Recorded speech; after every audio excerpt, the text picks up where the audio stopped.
ಅಶ್ಲೀಲ pen drive ಕೇಸ್ಗೆ ಸಂಬಂಧಪಟ್ಟಂತೆ SIT ತನ್ನ ತನಿಖೆಯನ್ನ ತೀವ್ರಗೊಳಿಸಿದೆ. ಈಗ ವಿಡಿಯೋ ವೈರಲ್ ಮಾಡಿದವರ ಬೆನ್ನತ್ತಿದೆ ಎಸ್ಐಟಿ. ವಿಡಿಯೋ ವೈರಲ್ ಆಗಿ 20 ದಿನಗಳ ಬಳಿಕೆ ತನಿಖೆಯನ್ನ ಕೈಗೊಂಡಿದೆ ಎಸ್ಐಟಿ. ವಿಡಿಯೋ ವೈರಲ್ ಮಾಡಿದವರು ಯಾರು ಅನ್ನೋದರ ಬೆನ್ನತ್ತಿದೆ ಈಗ ಎಸ್ಐಟಿ. ಲಿಖಿತ್ ಚೇತನನ್ನ ವಶಕ್ಕೆ ಪಡೆಯಲಾಗಿದೆ. ಅಧಿಕಾರಿಗಳಿಂದ ವಶಕ್ಕೆ ಪಡೆದು ವಿಚಾರಣೆ ನಡೆಸ್ತಾ ಇದ್ದಾರೆ ಅಧಿಕಾರಿಗಳು. ಹಲವು ಮಾಹಿತಿಗಳನ್ನ ಜಾಲಾಡ್ತಾ ಇದ್ದಾರೆ ಎಸ್ಐಟಿ ಅಧಿಕಾರಿಗಳು. ಹಾಸನ ಪೊಲೀಸ್ ಠಾಣೆಯಲ್ಲಿ ಬೀಡು ಬಿಟ್ಟಿದ್ದಾರೆ ಅಧಿಕಾರಿಗಳು. 20ಕ್ಕೂ ಹೆಚ್ಚು ಅಧಿಕಾರಿಗಳಿಂದ ಹಾಸನದಲ್ಲಿ ಎಸ್ಐಟಿ ತನಿಖೆ ನಡೆಸ್ತಾ ಇದೆ. ಏಪ್ರಿಲ್ 23ರಂದು ಹಾಸನ ಸೈಬರ್ ಠಾಣೆಯಲ್ಲಿ ಪೂರ್ಣಚಂದ್ರ ತೇಜಸ್ವಿ ಕೇಸನ್ನ ದಾಖಲು ಮಾಡಿದ್ರು.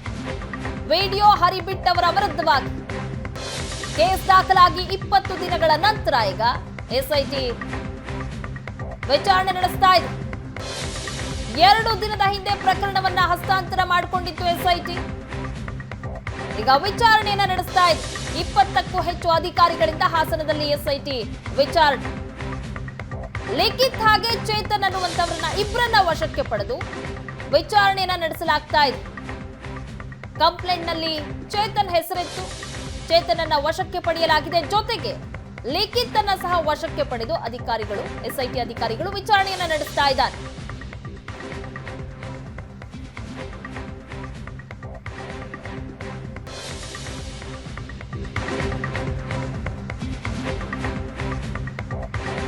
ಪ್ರಜ್ವಲ್ ರೇವಣ್ಣ ಅಶ್ಲೀಲ ವಿಡಿಯೋ ವೈರಲ್ ಪ್ರಕರಣಕ್ಕೆ ಸಂಬಂಧಪಟ್ಟಂತೆ ನಿನ್ನೆ ಮಧ್ಯರಾತ್ರಿಯೇ ಚೇತನ್ ಹಾಗೆ ಲಿಖಿತ್ ಅನ್ನ ವಶಕ್ಕೆ ಪಡೆಯಲಾಗಿದೆ ಎಸ್ಐಟಿ. ಪ್ರೀತಮ್ ಗೌಡ ಜೊತೆ ಗುರುತಿಸಿಕೊಂಡಿದ್ದಂತಹ ಚೇತನ್ ಹಾಗೂ ಲಿಖಿತ್ ಇಬ್ಬರನ್ನ ಸಹ ವಶಕ್ಕೆ ಪಡೆದಿದ್ದಾರೆ ಎಸ್ಐಟಿ ಅಧಿಕಾರಿಗಳು. ಪೆನ್ ಡ್ರೈವ್ ಇಟ್ಕೊಂಡಿದ್ದ ಆರೋಪದಲ್ಲಿ ಇಬ್ಬರನ್ನು ಸಹ ವಶಕ್ಕೆ ಪಡೆಯಲಾಗಿದೆ. ಇಬ್ಬರನ್ನು ವಶಕ್ಕೆ ಪಡೆದು ವಿಚಾರಣೆಯನ್ನ ಎಸ್ಐಟಿ ಅಧಿಕಾರಿಗಳು ನಡೆಸ್ತಾ ಇದ್ದಾರೆ. ಹಾಸನ ಸೈಬರ್ ಕ್ರೈಮ್ ಠಾಣೆಯಲ್ಲಿ ಇಬ್ಬರ ವಿಚಾರಣೆ ಆಗ್ತಾ ಇದೆ. ಪೆನ್ ಡ್ರೈವ್ ಇಟ್ಕೊಂಡಿದ್ದ ಆರೋಪದಲ್ಲಿ ಇಬ್ಬರನ್ನು ಸಹ ವಶಕ್ಕೆ ಪಡೆಯಲಾಗಿದೆ. ಏಪ್ರಿಲ್ 23ರಂದು ಹಾಸನದ ಸೈಬರ್ ಠಾಣೆಯಲ್ಲಿ ಕೇಸ್ ದಾಖಲಾಗಿತ್ತು ಇವರ ವಿರುದ್ಧ.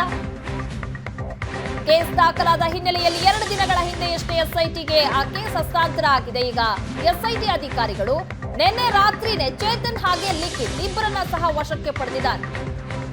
ಇಬ್ಬರನ್ನ ಸಹ ವಿಚಾರಣೆ ನಡೆಸ್ತಾ ಇದ್ದಾರೆ. ಸಾಕ್ಷ್ಯಗಳನ್ನ ಹುಡುಕಲಾಗ್ತಾ ಇದೆ ಎಸ್ಐಟಿ. ಪೆನ್ ಡ್ರೈವ್ ಇಟ್ಕೊಂಡಿದ್ದಂತಹ ಆರೋಪವನ್ನ ಎದುರಿಸ್ತಾ ಇದ್ದಂತಹ ಇಬ್ಬರನ್ನ ಈಗ ವಶಕ್ಕೆ ಪಡೆಯಲಾಗಿದೆ. ನಿನ್ನೆ ರಾತ್ರಿನೇ ಎಸ್ಐಟಿ ಅಧಿಕಾರಿಗಳು ವಶಕ್ಕೆ ಪಡೆದು ವಿಚಾರಣೆಯನ್ನ ನಡೆಸ್ತಾ ಇದ್ದಾರೆ ಹಾಸನದ ಸೈಬರ್ ಕ್ರೈಮ್ ಠಾಣೆಯಲ್ಲಿ. ಅಶ್ಲೀಲ ವಿಡಿಯೋ ವೈರಲ್ ಆಗಿರುವಂತಹ ವಿಚಾರಕ್ಕೆ ಸಂಬಂಧಪಟ್ಟಂತೆ ವಿಚಾರಣೆ ಪ್ರಶ್ನೆಗಳ ಸುರಿಮಳೆಗಳನ್ನ ಸುರಿಸ್ತಾ ಇದ್ದಾರೆ. ಈಗಿರುವಂತಹ ಸಾಕ್ಷ್ಯಗಳನ್ನ ಅವರ ಮುಂದಿಟ್ಟು ಪ್ರಶ್ನೆಗಳನ್ನು ಮಾಡಲಾಗ್ತಾ ಇದೆ ಲಿಖಿತ್ ಹಾಗೆ ಚೇತನ್. ನಿನ್ನೆ ಮಧ್ಯರಾತ್ರಿನೇ ಎಸ್ಐಟಿ ಅಧಿಕಾರಿಗಳು ಇಬ್ಬರನ್ನ ಸಹ ಅರೆಸ್ಟ್ ಮಾಡಿ ವಿಚಾರಣೆಯನ್ನ ನಡೆಸ್ತಾ ಇದ್ದಾರೆ. 2 ದಿನಗಳ ಹಿಂದೆಯಷ್ಟೇ ಏಪ್ರಿಲ್ 23ರಂದು ದಾಖಲಾದಂತಹ ಈ ಕೇಸ್ ಎಸ್ಐಟಿಗೆ ಹಸ್ತಾಂತರ ಆಯಿತು. ಎಸ್ಐಟಿಗೆ ಹಸ್ತಾಂತರ ಆಗ್ತಾ ಇದ್ದಂತೆ ನಿನ್ನೆ ಇಬ್ಬರನ್ನ ಅರೆಸ್ಟ್ ವಿಚಾರಣೆ ಮಾಡಲಾಗ್ತಾ ಇದೆ. ಈ ಬಗ್ಗೆ ಹೆಚ್ಚಿನ ಡೀಟೇಲ್ಸ್ ಕೊಡ್ತಾರೆ ನಮ್ಮ ಪ್ರತಿನಿಧಿ ಹರೀಶ್ ನೇರ ಸಂಪರ್ಕದಲ್ಲಿ ಜಾಯ್ನ್ ಆಗಿದ್ದಾರೆ. ಹರೀಶ್, ಪ್ರಜ್ವಲ್ ರೇವಣ್ಣ ಅಶ್ಲೀಲ ವಿಡಿಯೋ ವಿಚಾರಕ್ಕೆ ಸಂಬಂಧಪಟ್ಟಂತೆ ಅದನ್ನ ಹರಿಬಿಟ್ಟವರು ವೈರಲ್ ಮಾಡಿದಂತಹ ವಿಚಾರಕ್ಕೆ ಸಂಬಂಧಪಟ್ಟಂತೆ ಈಗ ಇಬ್ಬರನ್ನ ಅರೆಸ್ಟ್ ಮಾಡಿ ವಿಚಾರಣೆ ನಡೆಸ್ತಾ ಇದ್ದಾರೆ ಎನ್ನುವಂತಹ ಮಾಹಿತಿ ಸಿಗ್ತಾ ಇದೆ. ಹೆಚ್ಚಿನ ಅಪ್ಡೇಟ್ಸ್ ಕೊಡೋದಾದ್ರೆ ಪ್ರಗತಿ ಸಂಸದ ಪ್ರಜ್ವಲ್ ರೇವಣ್ಣ ವಿರುದ್ಧದ ಅಶ್ಲೀಲ ವಿಡಿಯೋ ವೈರಲ್ ಪ್ರಕರಣಕ್ಕೆ ಸಂಬಂಧಪಟ್ಟಂತೆ ಎಸ್ಐಟಿ ತನಿಖೆಯನ್ನು ಮಾಡ್ತಾ ಇಲ್ಲ, ಈ ಬಗ್ಗೆ ನೀತಿಯನ್ನು ಮಾಡ್ತಾ ಇದೆ ಅನ್ನುವಂಥ ಆರೋಪ ಎಸ್ಐಟಿಯ ಮೇಲೆ ಇತ್ತು. ಆದರೆ ಈಗ ಎಸ್ಐಟಿ ಅಧಿಕಾರಿಗಳು ತನಿಖೆಯನ್ನು ಚುರುಕು ಮಾಡಿದ್ದಾರೆ. ಏಪ್ರಿಲ್ 23ರಂದು JDSನ ಚುನಾವಣಾ ಏಜೆಂಟ್ ಆದಂತಹ ಪೂರ್ಣಚಂದ್ರ ಅವರು ಒಂದು ದೂರನ್ನು ನೀಡಿದರು. ಅಶ್ಲೀಲ ವಿಡಿಯೋವನ್ನು ವೈರಲ್ ಮಾಡ್ತಾ ಇದ್ದಾರೆ ಅಂತ, ಸಂಸದ ಪ್ರಜ್ವಲ್ ರೇವಣ್ಣ ವಿರುದ್ಧದ ಅಶ್ಲೀಲ ವಿಡಿಯೋ ಅಂತ ಹರಿಬಿಡ್ತಾ ಇದ್ದಾರೆ ಅಂತ. ಆ ತದನಂತರದಲ್ಲಿ ಹಲವರ ವಿರುದ್ಧ ಚೇತನ್ ಗೌಡ, ನವೀನ್ ಗೌಡ ಇತರರ ವಿರುದ್ಧ ಒಂದು ರೀತಿಯ ಸಸ್ಪೆಕ್ಟ್ ಇತ್ತು. ಆದರೆ ಈಗ ಸದ್ಯ ಈ ಪ್ರಕರಣಕ್ಕೆ ಒಂದು ರೀತಿಯ ಬಿಗ್ ಟ್ವಿಸ್ಟ್ ಸಿಗ್ತಾ ಇದೆ. ಇಲ್ಲಿ ಯಾರನ್ನ ಸಸ್ಪೆಕ್ಟ್ ಮಾಡಲಾಗಿತ್ತು, ನವೀನ್ ಗೌಡ ಆ್ಯಂಡ್ ಅದರ್ಸ್ ಅವರ ಹೊರತಾಗಿ ಮತ್ತಿಬ್ಬರನ್ನ ಈಗ ವಶಕ್ಕೆ ಪಡೆದಿದೆ ಎಸ್ಐಟಿ ವಶಕ್ಕೆ ಪಡೆದು ಹಾಸನದ ಸೆನ್ ಪೊಲೀಸ್ ಠಾಣೆಯಲ್ಲಿ ವಿಚಾರಣೆಯನ್ನು ನಡೆಸ್ತಾ ಇದ್ದಾರೆ. ವಿಚಾರಣೆಯಲ್ಲಿ ಅವರ ವಿರುದ್ಧ ಏನಾದರೂ ವೈರಲ್ ಮಾಡಿರುವಂತಹದ್ದು ಪ್ರಕರಣಕ್ಕೆ ಸಾಕ್ಷಿ ಸಿಕ್ಕಿದೆ ಆದರೆ ಅವರನ್ನು ಬಂಧಿಸುವ ಸಾಧ್ಯತೆ ಇದೆ. ಆದರೆ ಸದ್ಯಕ್ಕೆ ಅವರನ್ನು ವಿಚಾರಣೆ ಒಳಪಡಿಸ್ತಾ ಇದ್ದಾರೆ. ಇದರಲ್ಲಿ ಮತ್ತೊಂದು ಬಿಗ್ ಟ್ವಿಸ್ಟ್ ಅಂದರೆ ಮಾಜಿ ಶಾಸಕರಾದಂತಹ ಪ್ರೀತಮ್ ಗೌಡ್ರ ವಲಯದಲ್ಲಿ ಗುರುತಿಸಿಕೊಂಡವರು ಇವರಿಬ್ಬರು ಅನ್ನುವಂತಹದ್ದು ಸದ್ಯದ ಇರುವಂತಹ ಮಾಹಿತಿ.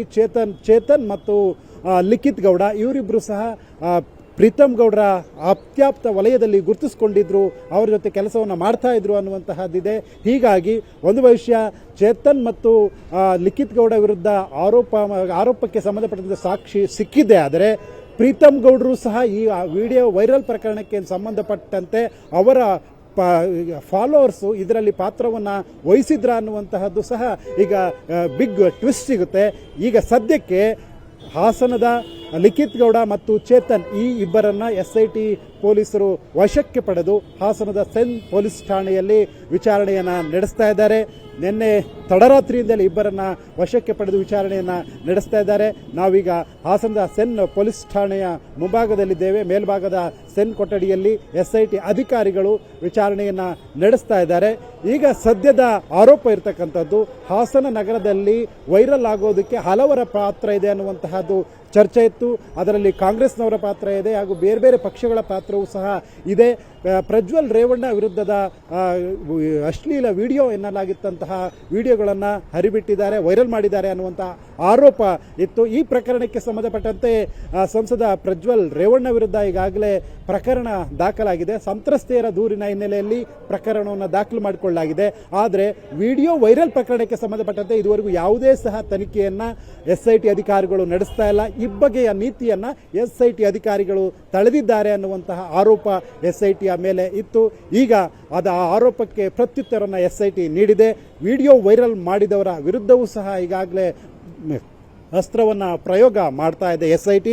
ಇದರ ಮೊದಲ ಭಾಗವಾಗಿ ಇಬ್ಬರು ಆರೋಪಿಗಳನ್ನು ಎಸ್ಐಟಿ ಅಧಿಕಾರಿಗಳ ತಂಡ ವಶಕ್ಕೆ ಪಡೆದು ಹಾಸನದ ಸೆಂಟ್ ಪೊಲೀಸ್ ಠಾಣೆಯಲ್ಲಿ ವಿಚಾರಣೆಯನ್ನು ನಡೆಸ್ತಾ ಇದೆ. ವಿಚಾರಣೆಯ ನಂತರದಲ್ಲಿ ಅವರಿಬ್ಬರ ನಡುವೆ ವೈರಲ್ ಮಾಡಿದ್ದಕ್ಕೆ ಸಂಬಂಧಪಟ್ಟಂತೆ ಸಾಕ್ಷ್ಯಾಧಾರಗಳು ಸಿಕ್ಕಿದ್ದೇ ಆದರೆ ಅವರನ್ನು ಬಂಧನಕ್ಕೊಳಪಡುವ ಸಾಧ್ಯತೆ ಹೆಚ್ಚಾಗಿದೆ. ಸದ್ಯಕ್ಕೆ ಈ ಇಬ್ಬರನ್ನ ವಿಚಾರಣೆಯನ್ನ ನಡೆಸಲಾಗ್ತಾ ಇದೆ. ಪ್ರಗತಿ ಹರೀಶ್, ಪ್ರೀತಮ್ ಗೌಡ ಜೊತೆಯಲ್ಲಿ ಇವರಿಬ್ರು ಗುರುತಿಸಿಕೊಂಡಿದ್ರು ಅನ್ನೋದನ್ನ ಬಿಟ್ರೆ ಇವ್ರ ಹಿನ್ನೆಲೆ ಬಗ್ಗೆ ಏನೆಲ್ಲ ಮಾಹಿತಿ ಸಿಗ್ತಾ ಇದೆ? ಇವರಿಬ್ರು ಯಾರು ಅನ್ನೋದ್ರ ಬಗ್ಗೆ ಮಾಹಿತಿ ಸಿಕ್ಕಿದೆಯಾ ಹರೀಶ್? ಪ್ರಗತಿ, ಚೇತನ್ ಮತ್ತು ಲಿಖಿತ್ ಗೌಡ ಈ ಇಬ್ಬರು ಸಹ ಬಿಜೆಪಿ ಪಕ್ಷದ ಪರವಾಗಿ ಕೆಲಸವನ್ನು ಮಾಡ್ತಿದ್ದಂತಹ ಕಾರ್ಯಕರ್ತರು ಅಂತ ಸದ್ಯದ ಇರುವಂತಹ ಮಾಹಿತಿ. ಜೊತೆಗೆ ಪ್ರೀತಮ್ ಗೌಡ್ರ ಅತ್ಯಾಪ್ತ ವಲಯದಲ್ಲಿ ಅಂದರೆ ಅವರ ಫಾಲೋವರ್ಸ್ ಹಾಗೂ ಸಹ ಕೆಲಸವನ್ನು ಮಾಡ್ತಾ ಇದ್ರು ಅಂತ ಹೇಳಲಾಗ್ತಾ ಇದೆ. ಆದರೆ ತನಿಖೆಯ ನಂತರ ಇವರಿಬ್ಬರ ಪಾತ್ರ ಈ ಪ್ರಕರಣ ವಿಡಿಯೋ ವೈರಲ್ ಪ್ರಕರಣದಲ್ಲಿ ಇಲ್ವಾ ಅನ್ನುವಂತಹದ್ದು ತನಿಖೆಯ ನಂತರ ವಿಚಾರಣೆಯ ನಂತರ ಸ್ಪಷ್ಟವಾಗಿ ಗೊತ್ತಾಗಬೇಕಿದೆ. ಆದರೆ ಸದ್ಯಕ್ಕಂತೂ ವಿಡಿಯೋ ವೈರಲ್ ಪ್ರಕರಣಕ್ಕೆ ಸಂಬಂಧಪಟ್ಟಂತೆ ಎಸ್ಐಟಿ ಅಧಿಕಾರಿಗಳ ತಂಡ ಚೇತನ್ ಮತ್ತು ಲಿಖಿತ್ ಗೌಡ ಈ ಇಬ್ಬರನ್ನ ವಶಕ್ಕೆ ಪಡೆದು ಸೆನ್ ಪೊಲೀಸ್ ಠಾಣೆಯಲ್ಲಿ ವಿಚಾರಣೆಯನ್ನು ನಡೆಸ್ತಾ ಇದೆ. ಒಂದು ಬಹುಶಃ ಇವರು ವೈರಲ್ ಮಾಡಿದ್ದು ಸಾಕ್ಷ್ಯಾಧಾರಗಳು ಸಿಕ್ಕಿದೆ ಆದರೆ ಅವರನ್ನ ಬಂಧಿಸಿ ಬೆಂಗಳೂರಿಗೆ ಎಸ್ಐಟಿ ಅಧಿಕಾರಿಗಳು ಕರೆದುಕೊಂಡು ಹೋಗುವ ಸಾಧ್ಯತೆ ಹೆಚ್ಚಾಗಿದೆ. ಇಲ್ಲಿ ರಾಜಕೀಯ ಪಕ್ಷಗಳು ರಾಜಕೀಯವಾಗಿ ಈ ಒಂದು ವಿಡಿಯೋವನ್ನು ವೈರಲ್ ಮಾಡಿದ್ದಾರೆ ಅನ್ನುವಂತಹ ಆರೋಪ ಇತ್ತು. ಸಂಸದ ಪ್ರಜ್ವಲ್ ರೇವಣ್ಣ ಈ ಬಾರಿ NDA ಅಭ್ಯರ್ಥಿಯಾಗಿ ಹಾಸನ ಲೋಕಸಭಾ ಕ್ಷೇತ್ರದಿಂದ ಕಣದಲ್ಲಿದ್ದರು. ಈ ಸಂದರ್ಭದಲ್ಲಿ ಪ್ರಜ್ವಲ್ ರೇವಣ್ಣನವರ ಅಶ್ಲೀಲ ವಿಡಿಯೋ ಎನ್ನಲಾದಂತಹ ವಿಡಿಯೋಗಳನ್ನು ಹೆಚ್ಚಿನ ಪ್ರಮಾಣದಲ್ಲಿ ವೈರಲ್ ಮಾಡಿ ಚುನಾವಣೆಗೆ ಎಫೆಕ್ಟ್ ಮಾಡುವ ಪ್ರಯತ್ನವನ್ನು ಒಂದು ತಂಡ ಮಾಡ್ತಾ ಇದೆ ಅನ್ನುವಂತಹ ಆರೋಪ ಇತ್ತು. ಬಹಳ ಚರ್ಚೆಯೂ ಸಹ ನಡೀತಾ ಇತ್ತು. ಇದರ ನಡುವೆ SIT ಅಧಿಕಾರಿಗಳು ತನಿಖೆಯನ್ನು ಚುರುಕುಗೊಳಿಸಿದ್ದು ಈಗ ಅಶ್ಲೀಲ ವಿಡಿಯೋ ವೈರಲ್ ಪ್ರಕರಣಕ್ಕೆ ಸಂಬಂಧಪಟ್ಟಂತೆ ಇದೇ ಮೊದಲ ಬಾರಿಗೆ ಇಬ್ಬರನ್ನ SIT ಅಧಿಕಾರಿಗಳು ವಶಕ್ಕೆ ಪಡೆದು ವಿಚಾರಣೆಯನ್ನ ನಡೆಸ್ತಾ ಇದ್ದಾರೆ. ಬೇರೆ ಬೇರೆ ಭಾಗಗಳಲ್ಲೂ ಸಹ ಅಶ್ಲೀಲ ವಿಡಿಯೋ ವೈರಲ್ ಪ್ರಕರಣ ಸಂಸದ ಪ್ರಜ್ವಲ್ ರೇವಣ್ಣನವರದು ಎನ್ನಲಾದ ಅಶ್ಲೀಲ ವಿಡಿಯೋ ವೈರಲ್ ಪ್ರಕರಣಕ್ಕೆ ಸಂಬಂಧಪಟ್ಟಂತೆ SIT ಅಧಿಕಾರಿಗಳ ತಂಡ ಹಾಸನ ಜಿಲ್ಲೆಯ ಬೇರೆ ಬೇರೆ ಭಾಗಗಳಲ್ಲೂ ಸಹ ಈಗಾಗಲೇ ತಂಡ ಅಲ್ಲಿ ಹೋಗಿ ಪರಿಶೀಲನೆಯನ್ನು ತಲಾಶನ್ನು ನಡೆಸ್ತಾ ಇದೆ. ಒಂದು ಬಹುಶಃ ಇನ್ನಷ್ಟು ಜನರಿಗೆ ಈ ವಿಚಾರಣೆಗೆ ಒಳಪಡುವ ಸಾಧ್ಯತೆ ಇದೆ ಅಂತಲೂ ಹೇಳಲಾಗ್ತಾ ಇದೆ. ಈ ಅಶ್ಲೀಲ ವಿಡಿಯೋ ವೈರಲ್ ಪ್ರಕರಣಕ್ಕೆ ಸಂಬಂಧಪಟ್ಟಂತೆ ಮೊದಲ ಬಾರಿಗೆ ಇಬ್ಬರನ್ನು ವಶಕ್ಕೆ ಪಡೆದು SIT ಅಧಿಕಾರಿಗಳು ವಿಚಾರಣೆಯನ್ನು ನಡೆಸ್ತಾ ಇದ್ದಾರೆ. ಸತ್ಯಾಸತ್ಯತೆ ತನಿಖೆಯ ನಂತರ ಗೊತ್ತಾಗಲಿದೆ. ಆದರೆ ಸಾಕ್ಷ್ಯಾಧಾರಗಳು ಲಭ್ಯವಾಗಿದ್ದೇ ಆದರೆ, ಜೊತೆಗೆ ಅವರ ಮೇಲೆ ಹೆಚ್ಚಿನ ಅನುಮಾನ ಇದ್ದಿದ್ದೇ ಆದರೆ SIT ಅಧಿಕಾರಿಗಳ ತಂಡ ಇಬ್ಬರನ್ನು ಸಹ ಬಂಧಿಸಿ SIT ಕಚೇರಿಗೆ ಬೆಂಗಳೂರಿಗೆ ಕರೆದುಕೊಂಡು ಹೋಗೋ ಸಾಧ್ಯತೆ ಹೆಚ್ಚಾಗಿ ಇರತಕ್ಕಂಥದ್ದು. ಪ್ರಗತಿ. ಹರೀಶ್, ಹಾಸನ ಸೈಬರ್ ಠಾಣೆಯಲ್ಲಿ ದಾಖಲಾದಂತಹ ಕೇಸ್ನಲ್ಲಿ ಚೇತನ್ ಹೆಸರು ಉಲ್ಲೇಖ ಆಗಿತ್ತು, ಆದರೆ ಲಿಖಿತ್ ಹೆಸರು ಉಲ್ಲೇಖ ಆಗಿರಲಿಲ್ಲ. ಹಾಗಾಗಿ ಲಿಖಿತ್ ಮೇಲೆ ಅನುಮಾನ ಬರೋದಕ್ಕೆ ಕಾರಣ ಏನಾಗಿದೆ ಹಾಗಾದ್ರೆ ಅಂತ?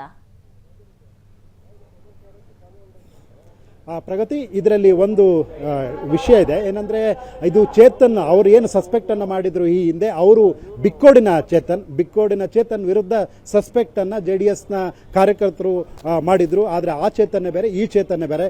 ಅವರು ಬಿಕ್ಕೋಡಿನವರು, ಇವರು ಹಾಸನ ತಾಲೂಕಿನ ಚೇತನ್. ಇವರ ವಿರುದ್ಧ ಆ ದೂರಿನಲ್ಲಿ ಯಾವುದೇ ರೀತಿಯ ವಿಚಾರ ಇರಲಿಲ್ಲ. ಆದರೆ ಇವರ ಮೇಲೆ ಸಸ್ಪೆಕ್ಟ್ ಬಂದಂಥ ಕಾರಣಕ್ಕಾಗಿ ಚೇತನ್ ಮತ್ತು ಲಿಖಿತ್ ಗೌಡ ಈ ಇಬ್ಬರನ್ನು ವಶಕ್ಕೆ ಪಡೆದು ವಿಚಾರಣೆಯನ್ನು ಒಳಪಡಿಸ್ತಾ ಇದ್ದಾರೆ.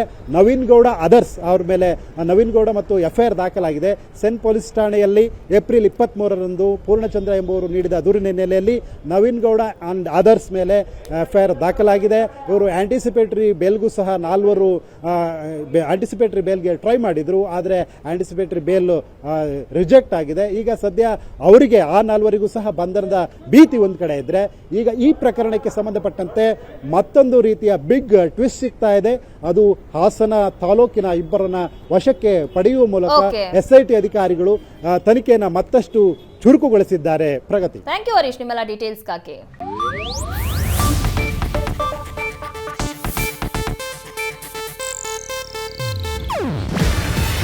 ಇದು ಏಷ್ಯಾನೆಟ್ ನ್ಯೂಸ್ ನೆಟ್ವರ್ಕ್ ಪ್ರಸ್ತುತಿ. ನೀವು ನೋಡ್ತಿದ್ದೀರಾ ಏಷ್ಯಾನೆಟ್ ಸುವರ್ಣ ನ್ಯೂಸ್.